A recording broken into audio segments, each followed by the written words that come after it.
Olá, você está na TV Otimista. Eu sou Erivaldo Carvalho. Este é o programa Política. Hoje vamos bater um papo com o vice-prefeito de Fortaleza, Elcio Batista, do PSDB. Quais as mensagens que a cidade de Fortaleza entregou no Fórum Urbano Mundial? Qual o legado de planejamento que José Sarto deixará para a cidade de Fortaleza? Vamos falar sobre o jogo do poder local, estadual e nacional.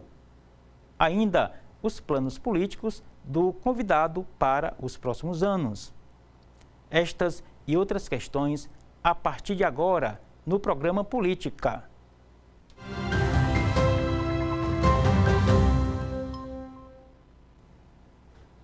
José Elcio Batista é cientista social e mestre em sociologia. O convidado ocupou vários postos político-administrativos no governo do estado e na prefeitura de Fortaleza. Elcio Batista é vice-prefeito de Fortaleza. O entrevistado é presidente do PSDB no estado do Ceará. E é com Elcio Batista que converso no programa de hoje. Vice-prefeito, tudo bem? E tudo também bem, presidente do PSDB? Exatamente. Até o final do ano vice-prefeito, mas depois continuo como presidente do PSDB com muito orgulho, com muita honra de suceder o senador Tasso Gereissati na presidência do PSDB e estar nesse momento de renovação e também de reviver e trazer à tona o legado que o PSDB deixou aqui no Ceará e deixou no Brasil. Entendi. Né? Esse procedimento, então, de o senhor seguir liderando o PSDB já está alinhado com o senador Tasso, não? Na verdade, eu tenho um mandato dentro do partido, né? Eu fui vai eleito... até quando, Elcio? O mandato vai até 2026. Ah, sim. Então, eu tenho um mandato do partido até 2026 como sim. presidente do partido, né? E minha intenção é dar continuidade a esse trabalho no PSDB. Entendi. Não sei como é que será o ano de 2025, mas a princípio, sim, vou continuar, vou trabalhar para que a gente continue renovando o partido, principalmente buscando novas lideranças, formar novos quadros no partido, construir um projeto de longo prazo. Não é fácil você construir projeto de longo prazo em nenhuma instituição, seja no setor público, setor privado, no terceiro setor. Ainda mais dentro de uma organização partidária. Mas eu acho que o PSDB, se ele de fato quiser continuar, né, como um partido ativo na democracia brasileira, ele precisa de um projeto de longo prazo em nível nacional, em nível também estadual. Entendi. Na segunda parte do programa de hoje, Elcio, a gente faz aí algum tipo de especulação, olhando para frente em relação à política local, atual e também olhando para 2026. Antes eu queria falar contigo o seguinte, o senhor é uma pessoa que pensa muito a cidade, que liderou o Instituto de Planejamento de Fortaleza e chegou recentemente de uma viagem, de uma missão internacional, em que você foi lá apresentar, vamos chamar de um panorama do que a cidade de Fortaleza está fazendo nesse sentido, olhando para frente, olhando para o futuro em termos de planejamento. Numa síntese, o que a gente diria, conforme eu coloquei aqui na abertura do programa, quais as mensagens que a cidade de Fortaleza deixou nesse evento realizado no Egito, não foi isso? Exatamente, eu fui para participar do Fórum Urbano Mundial, é um evento que acontece a cada 2 anos. Eu estive 2 anos atrás em Katowice, inclusive lá em Katowice a gente começou uma campanha para que Fortaleza pudesse sediar o Fórum Urbano Mundial de 2026. Acabamos perdendo, ficamos em segundo lugar, quem foi escolhido foi a cidade de Baku, no Azerbaijão, que inclusive essa semana é o lugar onde está se realizando a COP29. Perfeitamente. Que no próximo ano será em Belém do Pará, a COP30, né? E, Erivaldo, eu acho que 5 mensagens ficaram de Fortaleza nos painéis que eu participei.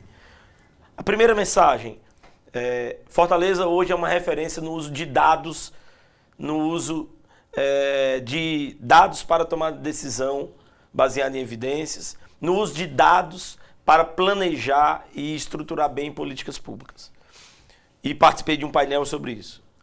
Segundo, Fortaleza chegou ao Fórum Urbano Mundial como uma referência no que diz respeito à integração de políticas públicas, a pensar o planejamento urbano de uma forma integrada, fazendo com que você tenha a oportunidade de desenvolver uma política pública, não pensando ela de forma setorializada, de forma específica, mas sim integrada e de forma sistêmica.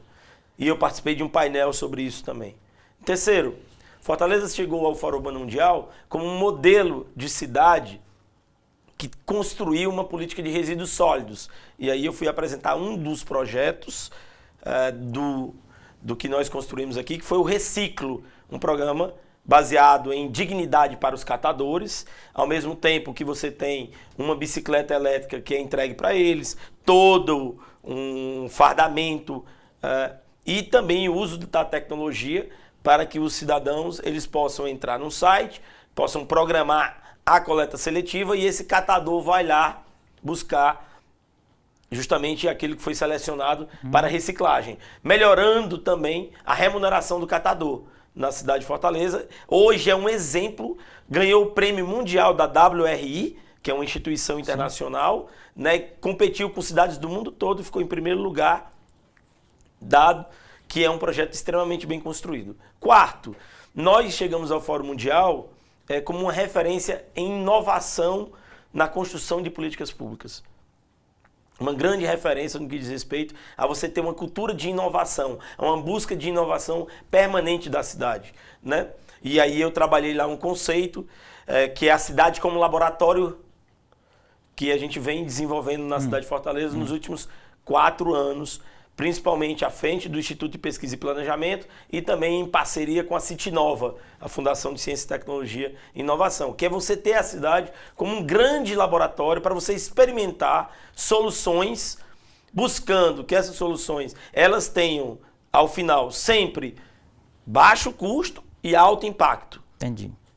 Em quinto lugar, chegamos lá como uma grande referência na cidade de Fortaleza do ponto de vista do planejamento de longo prazo. Uma referência de uma cidade que está passando por um processo de transformação urbana guiado por uma visão de longo prazo e por um plano estratégico. Entendi. Então, em resumo, foram os principais debates que eu participei lá no Cairo, além de outros debates que eu acabei participando também, relacionados com a construção de redes de planejamento na América Latina, porque ao longo dos últimos 4 anos eu tomei uma iniciativa de construir uma rede brasileira de institutos de planejamento, que está seguindo aí a Enrede, e eu fico muito feliz com os resultados que ela está alcançando. Hoje é uma referência no Brasil e fora do Brasil. Entendi. Ô Elcio, no segundo ponto que você levantou, quando você fala de a gestão atuar de forma integrada, me chamou a atenção para o seguinte ponto. Fortaleza é uma cidade dividida, há quem diga que há guetos, né? De tão dividida a cidade é. Você tem uma cidade que é o Grande Bom Jardim, a Grande Messejana, o Grande Antônio Bezerra, mas para cá você tem a área nobre, você tem um centro que tem vida própria, tem a área da Praia do Futuro, enfim, só para ilustrar como que há várias cidades dentro de Fortaleza. Como é que faz para se falar em uma cidade planejada a partir de dados e de forma integrada com essa coxa de retalhos que é a cidade de Fortaleza? Olha, o que você está me dizendo, você está apontando duas perspectivas. Uma coisa é uma cidade desintegrada do ponto de vista dela ser desconectada, dela ter muitas barreiras. As grandes cidades do mundo, de fato, elas têm barreiras físicas. Sim. Que se apresentam. Vou lhe dar um exemplo. O metrô de Fortaleza, ele cria uma barreira física, ele divide ali a cidade, tem 3 quilômetros que é enterrado, mas todo o restante é uma barreira física que você tem na cidade que impede a comunicação entre aqueles bairros, entre aquelas pessoas. É uma mureta ali, Você tem uma mureta, você tem uma separação, porque passa um trem ali, né? Você imagina só. Aliás, passa um metrô, né? Que é um trem de alta velocidade. Você tem outras barreiras físicas, como, por exemplo, os canais na cidade de Fortaleza. Fortaleza tem aproximadamente 600 quilômetros de canais e riachos na cidade de Fortaleza. Muitos deles estão ocupados de forma irregular por uma parte da população. Ali na Guanambi, por exemplo, né? Ali na Guanambi, por exemplo. Então você cria também Isso é um outro exemplo de barreira física. Então, a cidade fica desintegrada. Uma cidade bem desenhada, ela tem que eliminar essas barreiras. Eu tive em Bilbao, por exemplo, e Bilbao, o planejamento deles é acabar com todas as barreiras físicas na cidade, para facilitar justamente a integração da cidade. Então, esse é um ponto da sua observação que é fundamental. O outro ponto é quando eu falo de integração de política pública, e eu vou lhe dar um exemplo disso. A saúde, ela poderia trabalhar de forma muito mais integrada com a educação. As crianças, os adolescentes não estão na escola e hoje na cidade de Fortaleza nós temos quase 70% das matrículas em tempo integral. Portanto, parte da prevenção na saúde e do desenvolvimento de uma educação para as novas gerações, para cuidar do corpo, para cuidar da mente. A própria campanha de vacinação está voltando para a escola. Para dentro da escola. E aí por isso que nós criamos o Big Data, integrando informações da saúde, da educação, primeira infância e assistência social. Para quê? Para que esse desenho de uma política pública integrada, ela possa ter mais impacto na vida das pessoas. Não tem sentido, por exemplo, as crianças e os pais perderem uma parte do dia, da semana ou do final de semana, nos sábados normalmente, quando tem campanha de vacinação, para levar o filho no posto de saúde, se isso pode acontecer dentro da escola. Entendi. Então, aí é o segundo nível da integração. Um terceiro aspecto que você traz, que é interessante, é que uma cidade, as megalópolis, e vou pegar Fortaleza, não como uma megalópole, porque não somos, o Cairo é, São Paulo é, megalópolis são cidades acima de 6, 7 milhões de habitantes. Nós temos 2,5 milhões de habitantes aproximadamente, a região metropolitana tem 4 milhões de habitantes. Perceba, Fortaleza com 2,5 milhões, eu posso pensar ela do ponto de vista, seja do planejamento, seja do ponto de vista da lógica com a qual ela opera, como se fosse 25 cidades de 100 mil habitantes. Ou como se fosse, né, 10 cidades de 250 mil habitantes.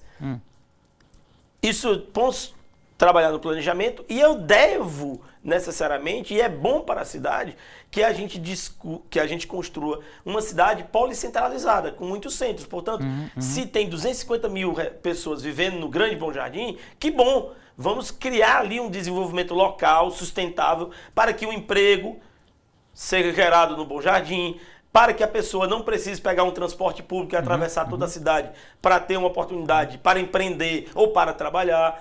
Ali eu tenho que ter parques, eu tenho que ter lazer, eu tenho que ter um conjunto de centros culturais para atender aquela população. Isso faz com que a cidade, primeiro, tenha uma dinâmica muito melhor, porque eu tenho dinâmicas dentro dos bairros que funcionam para produzir melhor qualidade de vida no local onde as pessoas vivem. Serão tipo cidades policêntricas, como defende o Fausto Nilo nessa linha? Exatamente, como defende o Fausto Nilo e como defende o bom planejamento das cidades no século XXI. Para você não ter uma cidade centralizada num único local, gerador de emprego. Vou lhe dar, o Fortaleza é um exemplo de uma alta concentração de emprego, basicamente aonde? Basicamente, se você for dar uma olhada, da 13 de maio, Pontes Vieira, em direção à praia.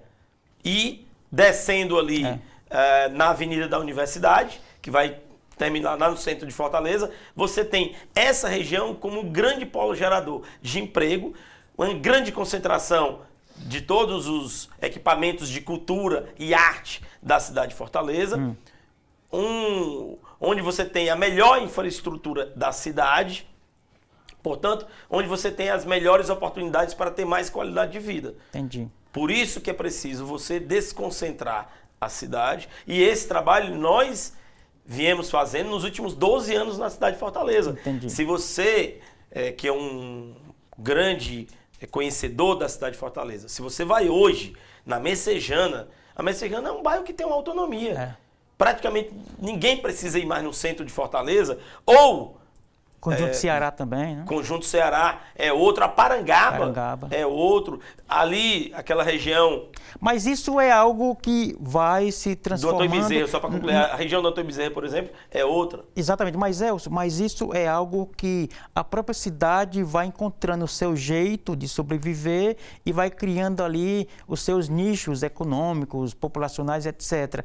Me parece que a prefeitura ela tem pouca participação nesse desenho. quando muito mal, ela consegue ou tenta ordenar aquela parte urbana, mas é a própria cidade que vai seguindo sua vida, independentemente da gestão, né? Olha, ou não? É duas formas de você ver esse processo. Uma, eu posso deixar que isso ocorra de forma orgânica, desorganizada. Parte disso aconteceu na cidade de Fortaleza por conta da grande migração do interior para a cidade de uma forma não planejada e de uma forma em que a cidade não tinha condições de construir... A própria Parangaba tinha um gargalo, a feira, né? Que ainda não está solucionado, mas melhorou um pouco, né? Mas de construir políticas públicas capazes de receber essa população. Esse fluxo migratório implicou um crescimento desordenado da cidade. Daí a favelização de Fortaleza, daí a carência de serviços públicos em várias áreas da cidade. Desde a década de 70, Fortaleza vem tentando combinar um pouco esse desenvolvimento mais orgânico, não planejado, com planejamento. A cidade vive uma luta permanente entre os dois, uma tensão entre os dois. E tem um estoque de gargalos, né? O que eu posso dizer para você é que desde 2012, quando nós coordenamos o plano de governo do Roberto Cláudio, que nós estabelecemos que a cidade de Fortaleza precisava ter um horizonte de longo prazo. Daí ter surgido Fortaleza 2040. Entendi. Que é o plano estratégico para o desenvolvimento urbano, integrado e sustentável da cidade. Muito bom. É um tema bastante instigante, vice-prefeito. A gente vai fazer um intervalo para voltar ainda discutindo este e outros pontos aí a partir dessa missão internacional que você acaba de concluir lá em Cairo, no Egito, tá bom? Portanto, daqui a pouco, depois do intervalo, que é bem rapidinho, a gente segue aqui com o papo com Elcio Batista, vice-prefeito da cidade de Fortaleza. Não saia daí, a gente volta já.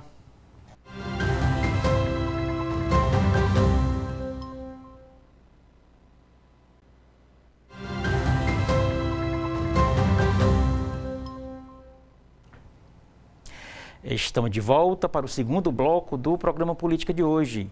Eu sou Erivaldo Carvalho, a gente recebe aqui no programa Política Elcio Batista. Ele é presidente do PSDB no estado do Ceará. Daqui a pouco a gente vai falar, obviamente, sobre política, mas ainda no quesito Fórum Urbano Mundial, Elcio. O senhor citou aí o Reciclo, que é uma ação da Prefeitura de Fortaleza, uma ação exitosa, etc. E por que eu digo ação? Porque ela é um item dentro de uma política maior de gestão de resíduos sólidos que tem dois gargalos. A cidade de Fortaleza tem 900 por baixo pontos de lixo, né? É uma loucura uma quantidade dessas. E o outro ponto é a taxa do lixo, que de uma forma geral foi reprovada pela população de Fortaleza, né? E aí talvez até isso entre na contabilidade do resultado eleitoral de 2024. A pergunta é a seguinte: Fortaleza vai, né, ao outro lado do mundo, vender uma boa política pública, mas que na prática me parece que não foi totalmente aprovada pela cidade. Faz sentido o que eu estou falando? Na verdade, é um bom debate que você traz aqui. O primeiro, o que está por trás de toda essa política de resíduos sólidos na cidade de Fortaleza? Algo chamado economia circular, de forma bem simples e objetiva. O que é economia circular? É você fazer com que o ciclo de um produto, ele não se encerre na produção do lixo. Ao contrário, ele volte para a cadeia produtiva. Isso. Então, eu pego uma embalagem de leite, por exemplo. Eu vou pegar essa embalagem de leite, Tetra Pak, e eu vou fazer com que essa embalagem de leite, ela possa ir para o mercado, o leite ser embalado, vai para o mercado, é consumido, volta essa embalagem para ela ser reciclada novamente. Ao invés dela ir para um aterro sanitário, para um lixão, ou para ela ficar nas ruas, ou para ir para o oceano, acabar sendo matéria para consumo dos peixes, digamos assim, né? Vai voltar para o ciclo da economia. Então, a economia circular, ela é a base que estruturou todo um programa de gestão de resíduos sólidos na cidade de Fortaleza, que tem 19 ações, esse programa chamado Fortaleza Mais Limpa. Uma das ações é o Reciclo. Isso. que utiliza um triciclo, trabalha com catador, melhora a remuneração, dá dignidade para ele e faz com que você, através das associações, aumente o percentual de reciclagem na cidade de Fortaleza. Fortaleza hoje recicla algo em torno de 6%. Já é uma grande conquista dos últimos 10 anos na cidade de Fortaleza, quando o Roberto Cláudio deu algum início. Mas isso é basicamente uma conquista da gestão do Sarto e da qual eu faço parte. O Brasil recicla mais ou menos 3 a 4%, na média. Fortaleza está acima da média. Que o Brasil está abaixo da média mundial, né? Muito abaixo da média mundial. Qual é o objetivo dessa política de resíduos sólidos, de fortalecimento da economia circular na cidade de Fortaleza? Em 10 anos, a gente chegar a 50% de reciclagem na cidade de Fortaleza. É bem ousada a meta, viu? É uma meta ousada, mas é uma meta alcançável. Pronto. Isso é um ponto. Segundo ponto, taxa do lixo. Na maior parte das cidades do mundo, há uma cobrança da cidade por esse serviço. Eu voltei recentemente, estive já pela segunda vez, em Medellín, Bogotá. Todas elas têm a taxa de resíduos sólidos, vem cobrado, inclusive, numa única fatura, vem cobrado luz, água, taxa de resíduos sólidos, tudo numa única fatura. E que é a taxa do lixo deles. Desde 92. E foi uma lei federal que obrigou que os municípios tivessem. Fortaleza hoje tem aproximadamente, como você disse, algo em torno de 900, 1.000 pontos de lixo. Na época da gestão do Luizinho Lins tinha quase 2.000. Nós reduzimos pela metade, ainda tem muito. Criamos os ecopontos. Fortaleza tem mais de 100 ecopontos. O Brasil todo copiou os ecopontos da cidade de Fortaleza. O Brasil todo está copiando e o mundo. Esse reciclo está sendo copiado pelo mundo. As cidades do mundo todo estão encantadas com esse programa, né? Mas, dado o humor do Brasil, hoje falar em aumento de imposto ou em criação de taxa no nosso país é um problema. Apesar de que o governo do estado do Ceará aumentou o ICMS aqui. Aumentou o preço da gasolina, aumentou o preço do pão, aumentou o preço da verdura, aumentou o preço de todos os produtos na cidade de Fortaleza. Porque o combustível é um gatilho que pega todo mundo. Que pega tudo. E aumentou o combustível, mas aumentou o ICMS de todos os outros produtos, não só do combustível. Entendi. Mas é um efeito, inclusive, sobre cascata, porque eu aumento o combustível e aumento os outros preços. Então, que impacta na logística, né? Impacta na logística, vai aumentar tudo. Então, a inflação que ocorre hoje no Brasil e na cidade de Fortaleza, em parte, é vinculada ao governo do estado que aumentou. Mas veja, há um humor no Brasil hoje contra impostos e contra taxas. Indiferente de partido, indiferente de quem está propondo, por uma razão simples. O Brasil, nos últimos 35 anos de democracia, 36 anos de regime democrático, nós saímos aproximadamente de uma taxa que girava em torno de 23% a 20% do PIB para 37%, 38% de carga tributária. Portanto, nós aumentamos a carga tributária.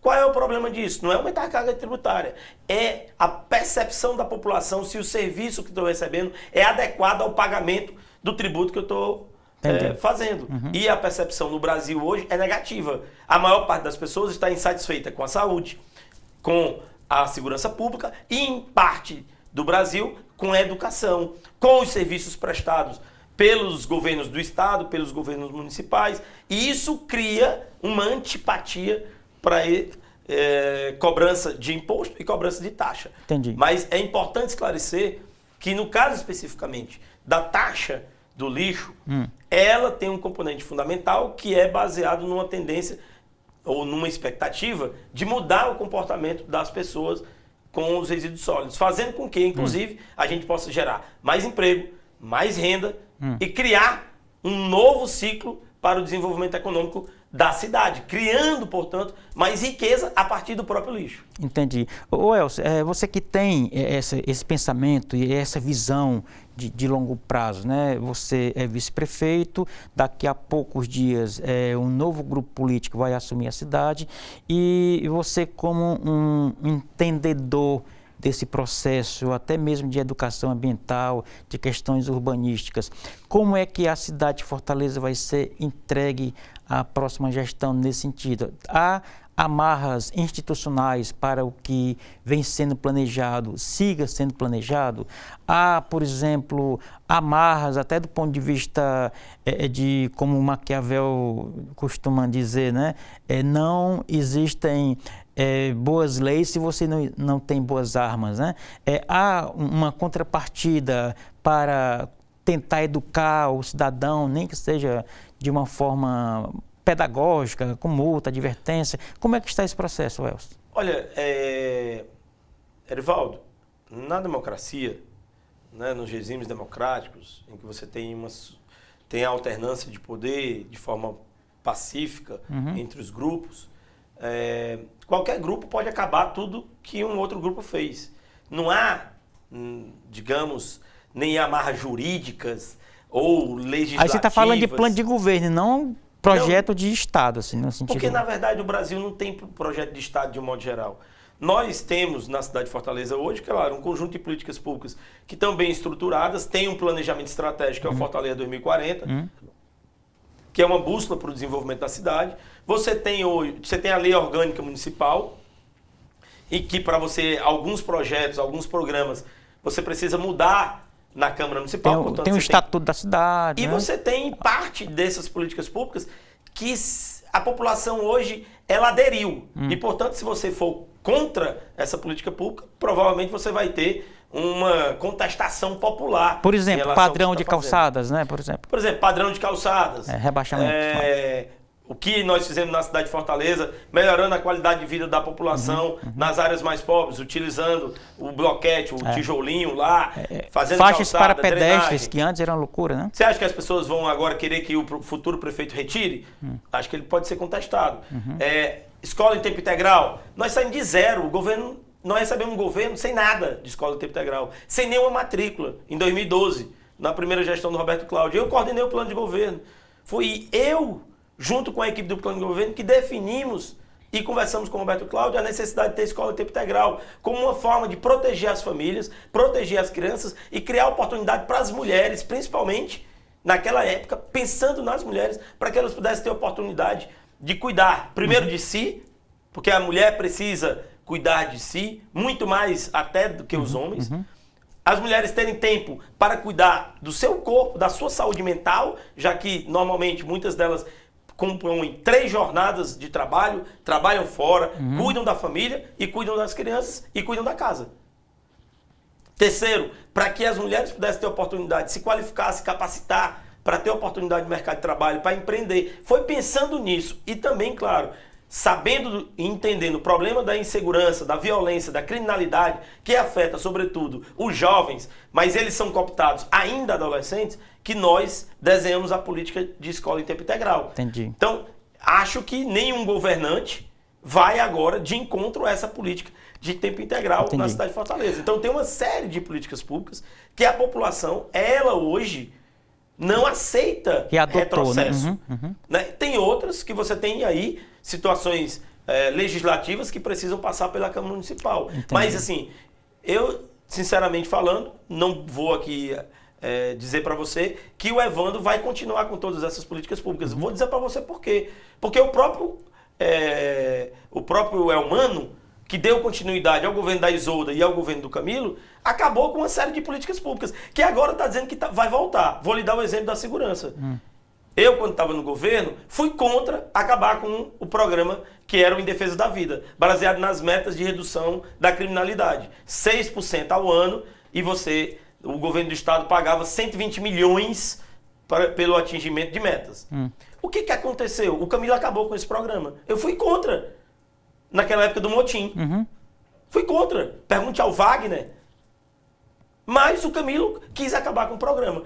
A criminalidade só cresceu de lá para cá. O que o Elmano está propondo agora com o novo secretário? Voltar, né? Voltar um programa de metas. Entendi. Agora, em relação à Prefeitura de Fortaleza, Elcio, tem uma outra lógica, porque Elmano seguiu na linha política, foi eleito a partir do apoio de Camilo, então, esse vai e volta é muito dentro do mesmo grupo, enquanto que na Prefeitura de Fortaleza você tem um projeto que as urnas não atestaram, ou seja, se era para o Evandro seguir com as políticas de Sarto, pela lógica o Sarto seria o próximo prefeito, né? Não faz sentido você eleger um outro prefeito e continuar com os projetos do anterior. Qual foi o projeto que o Evandro apresentou para a cidade de Fortaleza em qualquer área? Vamos lá. Ele apresentou o quê? Ele disse que ia, em relação à educação, acabar com a escola de tempo integral? Não, disse que ia continuar. A única coisa que ele apresentou contra nós foi acabar com a taxa do lixo. Entendi. O que ele apresentou na área de saúde? Qual foi o projeto do Evandro na área de saúde? Qual é o projeto do Evandro para a área de saúde? Entendi. O Elcio, havia uma expectativa, e de minha parte, inclusive, especificamente, de que você iria para a comissão de transição. Foi uma decisão mais política ou técnica o fato de você não compor a equipe? Olha, eu acho que a equipe de transição da prefeitura, atual, deve ser formada pela equipe das pessoas que estavam conduzindo mais diretamente a gestão, ponta, a execução. Eu, como vice-prefeito, procurei o máximo possível ter o mandato, em primeiro lugar, respeitando sempre o prefeito e as decisões que ele tomou, e apoiando essas decisões. Na medida do possível, dando suporte quando convidado e quando demandado para discutir alguma questão, que foi poucas vezes, eu posso dizer para você, que eu fui demandado nesse sentido, né? E procurei desempenhar da melhor maneira possível meu papel no Instituto de Planejamento, né? Mas quem toma decisões são o prefeito. Entendi. Quem conduz a gestão é o prefeito. O papel do vice-prefeito, e eu procurei ser o máximo possível transparente nesse sentido, foi, na medida em que eu fui delegado para cumprir alguma função, eu procurei exercer da melhor maneira, com a máxima competência, aquilo que me foi delegado. A vice-prefeitura ficou encarregada, por exemplo, de trabalhar com a chancela da Unesco, Cidade Mundial do Design, fortalecer a economia criativa. O que foi que eu fiz? Passei 4 anos trabalhando com a economia criativa, trabalhando com os novos empreendedores, trabalhando a discussão sobre mercado de trabalho, buscando fomentar a economia da cidade. Por isso que fui eu um dos defensores para uma nova lei relacionada com o turismo na cidade de Fortaleza, para atrair hotelaria para Fortaleza. Se hoje a gente tem vários projetos de novos hotéis na cidade de Fortaleza, é fruto desse trabalho que eu articulei com o secretário de Desenvolvimento Econômico, o Rodrigo Nogueira, com a PGM, e com o Renato Lima na Secretaria de Governo, com a Luciana Lobo na Secretaria de Urbanismo. Com o Alexandre também, com o Alexandre Pereira. Então, meu trabalho foi nesse. Trabalhar a economia criativa. Fortalecimento, seja da capacitação, qualificação e economia criativa. Trabalhei intensamente para a Praia de Iracema. Olha, nós estamos gravando o programa hoje, eu não sei se vai pro ar hoje, mas numa quarta-feira de manhã. Terça-feira, ontem, eu estava na Praia de Iracema, no gabinete da vice-prefeitura, que eu levei para a Praia de Iracema para fortalecer justamente a regeneração urbana da Praia de Iracema, o redesenvolvimento da Praia de Iracema, uma nova economia para a Praia de Iracema. Fui em 2 restaurantes, todos completamente lotados, na Praia de Iracema. Terça-feira. A ponte estava abandonada, refizemos a ponte. Convenci o Sarto de que era necessário fazer a reforma. O Roberto Cláudio tinha feito a Beira-Mar. Vamos fazer a Praia de Iracema. O Sarto fez a Praia de Iracema. Estamos entregando lá no Poço da Draga, depois de mais de um século que aquela comunidade não recebe investimento, estamos integrando a comunidade do Poço da Draga à praia, dando mais dignidade para aquelas pessoas que vivem ali há mais de um século naquele local que não tem investimento público. E eu defendi, desde o primeiro momento, que deveria ser feito investimento público lá. Entendi. Então, o Hotel São Pedro, recebemos o Hotel São Pedro com uma grande celeuma, um grande debate, uma grande discussão, parado, sem saber o que fazer. Defendi que deveríamos resolver o Hotel São Pedro. Falei com o Sarto, falei com o Eupídio, o irmão dele que era secretário de Cultura. Resolvemos. Então, o meu trabalho foi para fomentar, por um lado, o planejamento urbano da cidade. E lá no Instituto de Pesquisa e Planejamento, hoje é uma referência. Levamos o Instituto de Pesquisa e Planejamento lá para o centro de Fortaleza, na cidade no Parque da Liberdade, que é um nome lindo, a gente chama de Cidade da Criança, mas é o Parque da Liberdade, está lá o Instituto de Planejamento. Criamos dentro do Instituto de Planejamento o Desigual Lab, primeiro laboratório do mundo focado em redução de desigualdades. Tem uma parceria com a Universidade de Chicago e com o Prêmio Nobel de Economia, Michael Kramer. Veja, trabalhamos intensamente para desenvolver novos projetos para a cidade, dentro do Instituto de Pesquisa e Planejamento. Criamos o Big Data Fortaleza, uma plataforma para integrar os dados da prefeitura, trabalhar com inteligência artificial e melhorar a eficiência dos serviços públicos. Tá bom, vou precisar fazer um intervalo, daqui a pouco a gente retoma aqui o papo, tá bom, Elcio? Portanto, daqui a pouquinho, depois do intervalo, mais Elcio Batista, presidente do PSDB no estado do Ceará e também vice-prefeito de Fortaleza. Não saia daí, a gente volta já.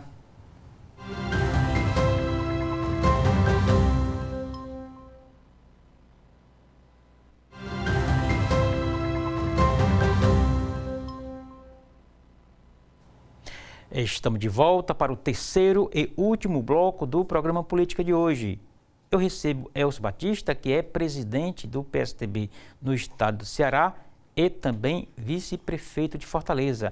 E também está na internet, não é isso? Como é que faz? Estou na internet e pode me acessar nas redes sociais, né?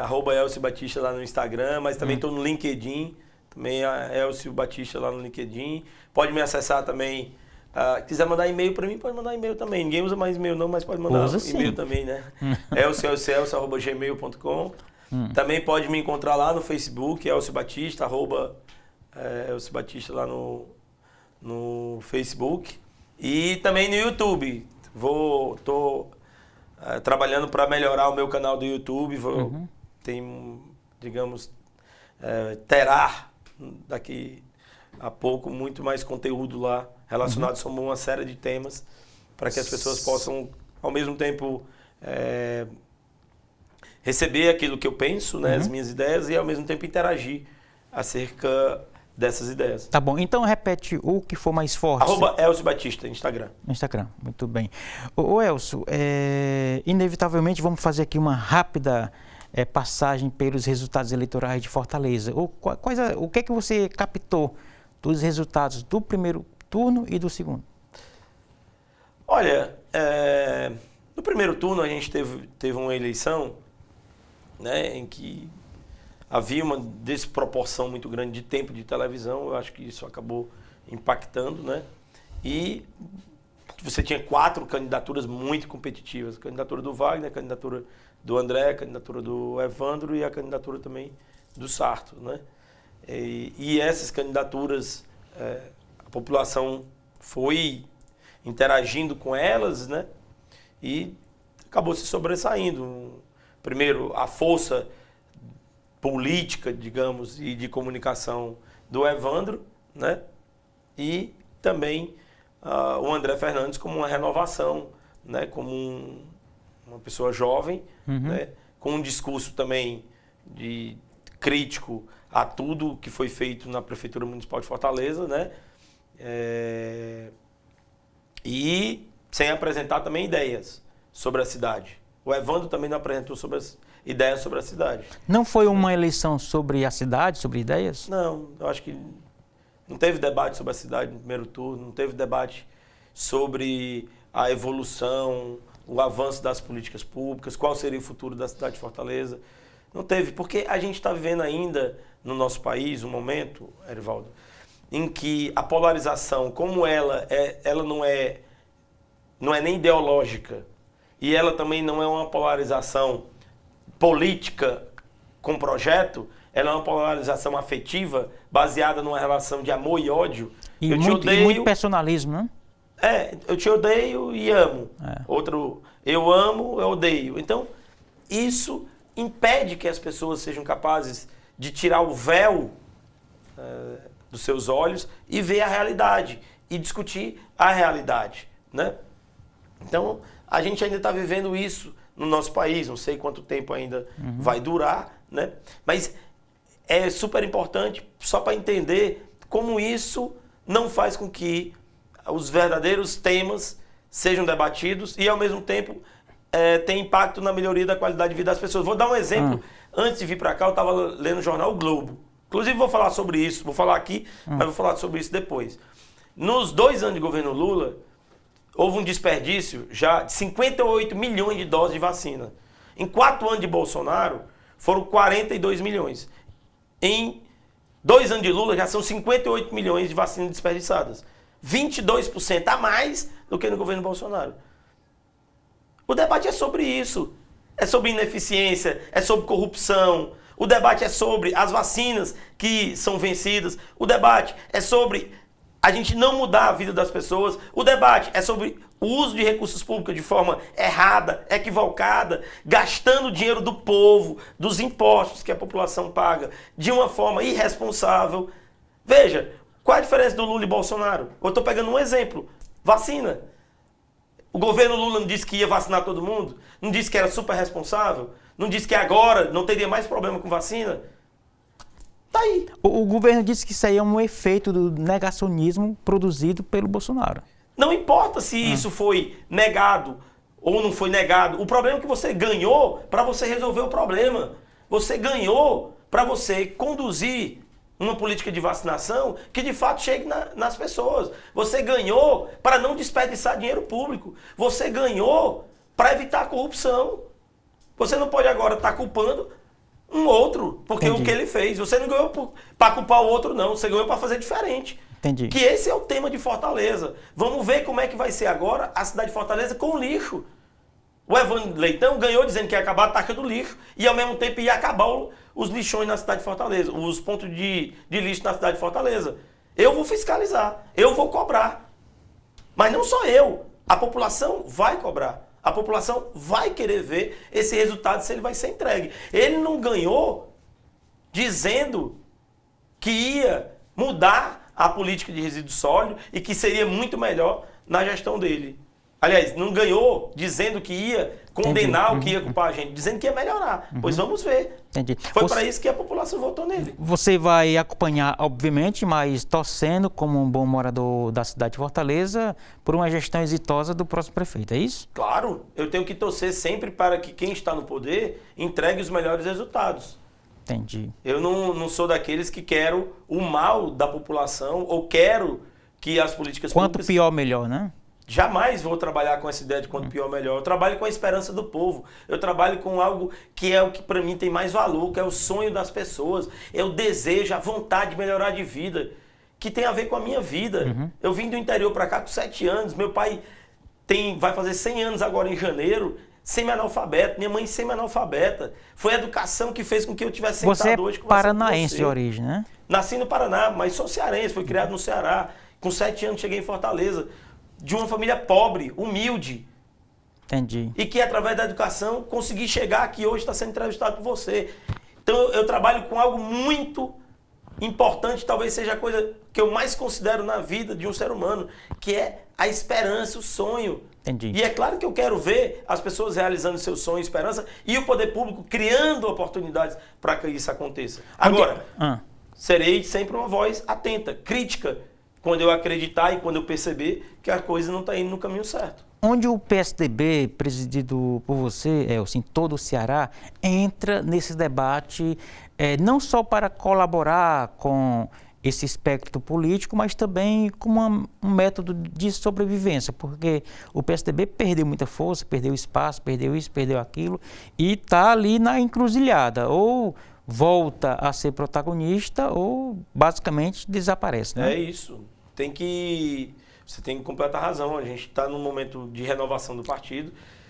Temos que estar bem posicionado em todos os municípios do estado do Ceará, ouvir a população nos próximos 2 anos, construir um projeto que tenha aderência às demandas populares, saber quais são os principais pontos a serem debatidos com a população, o que a população está demandando para ser construído um projeto a partir das pessoas e com as pessoas, né? E esse será meu trabalho para que a gente possa reposicionar o PSDB e, ao mesmo tempo, apresentar um novo projeto para a eleição majoritária em 2026. Eu acredito muito que o PSDB tem muito a contribuir com o Estado do Ceará e que o Estado do Ceará precisa, mais uma vez, de um partido com a responsabilidade, com a competência e com a qualidade para construir um projeto transformador para o estado do Ceará, né? E aí, nisso que eu vou trabalhar nos próximos 2 anos, para que a gente, em 2026, tenha condição de apresentar à população da cidade, do estado do Ceará, não de Fortaleza, mas também de Fortaleza, de todo o estado, um projeto para ir para a disputa eleitoral. Entendi. Agora, quais as chaves que precisam ser viradas? Buscar a juventude, rejuvenescer o partido, por exemplo, pegar o Instituto Teotônio Vilela e promover fóruns de ideias, etc.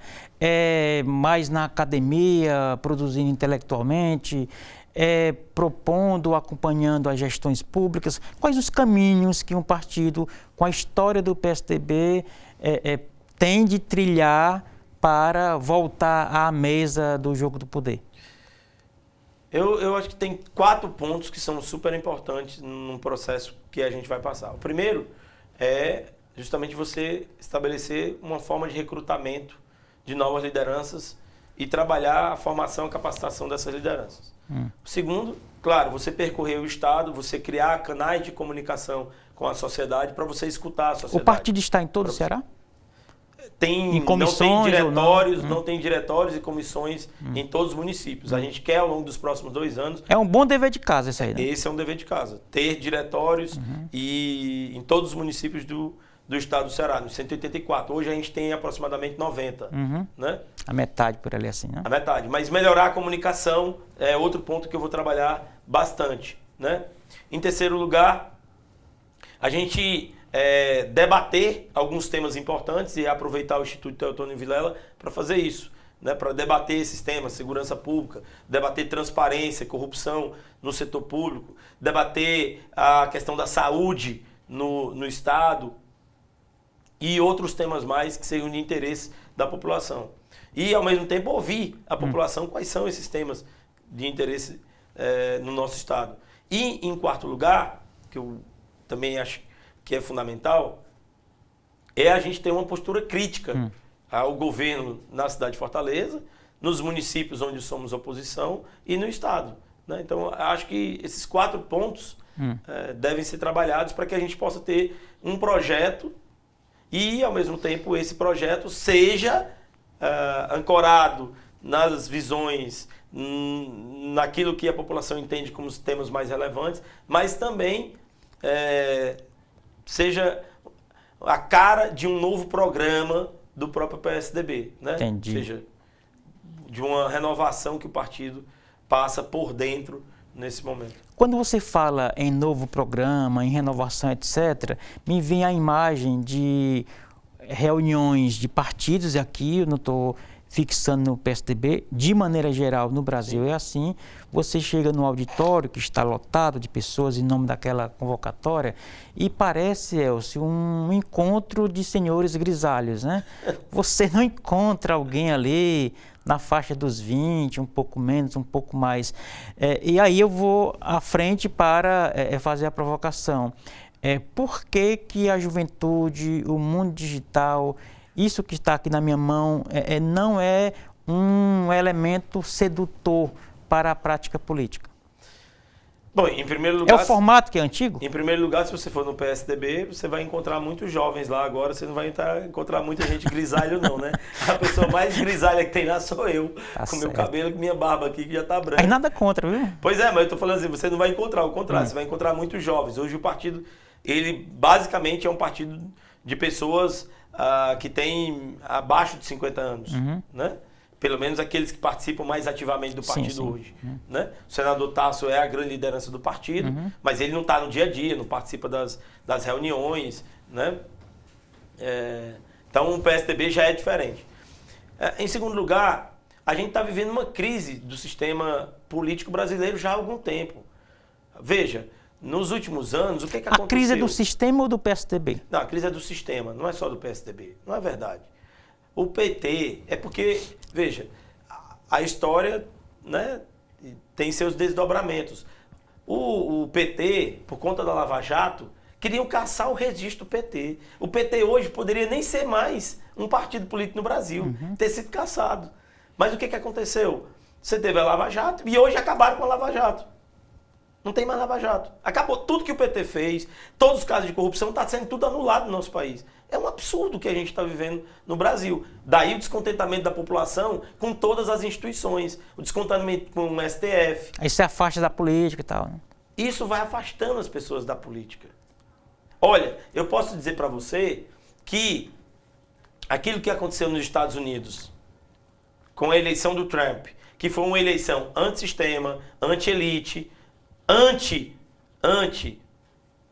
as instituições estabelecidas da democracia americana, e que o Bolsonaro representou no Brasil em 2018, esse sentimento não acabou. As pessoas continuam com esse sentimento. Quando eu vejo hoje a avaliação na América Latina da mídia, dos legislativos, dos executivos, do judiciário, estão nos menores níveis da história.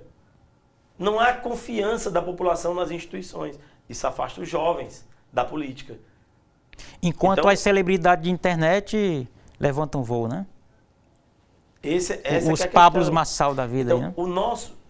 o nosso sistema, ele não goza mais da confiança, ele não cria mais esperança e, portanto, ele acaba afastando os jovens desse ambiente político. O que a gente quer fazer agora, e meu papel, é justamente reencantar os jovens com a política e com o PSDB. Aproveite bem rapidamente para a gente fechar o programa, Elcio. Deixa aí o seu comentário final, a sua mensagem em nome da vice-prefeitura, do seu trabalho e também do PSDB. Agora envelope tudo bem rapidamente. Bem rápido. Bem rápido. Bom, em relação à prefeitura, à vice-prefeitura, em primeiro lugar, eu só tenho a agradecer ao povo da população de Fortaleza que me concedeu um mandato para que eu pudesse passar 4 anos trabalhando pela cidade. Fizemos muita entrega, mudamos a cidade. Fortaleza hoje é uma grande referência no Brasil e no mundo e eu trabalhei intensamente para melhorar a educação, saúde, mobilidade urbana, infraestrutura. Sobre o PSDB, queremos sim ser um partido com uma grande renovação, formando líderes, trabalhando a capacitação e qualificação para construir um projeto com a participação popular e esse projeto a gente apresentar em 2026 e, se Deus quiser, a gente vencer. E no Instagram, como é que segue? @Elcio Batista. E mais uma vez, muito obrigado pela atenção, pela audiência e obrigado a você, Erivaldo.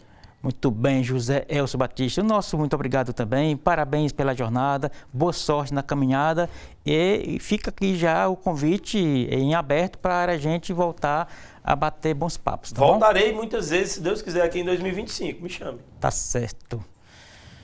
Portanto, chegamos ao final da edição de hoje do programa Política. A todos o nosso muito obrigado pela companhia. Até o nosso próximo encontro. Forte abraço.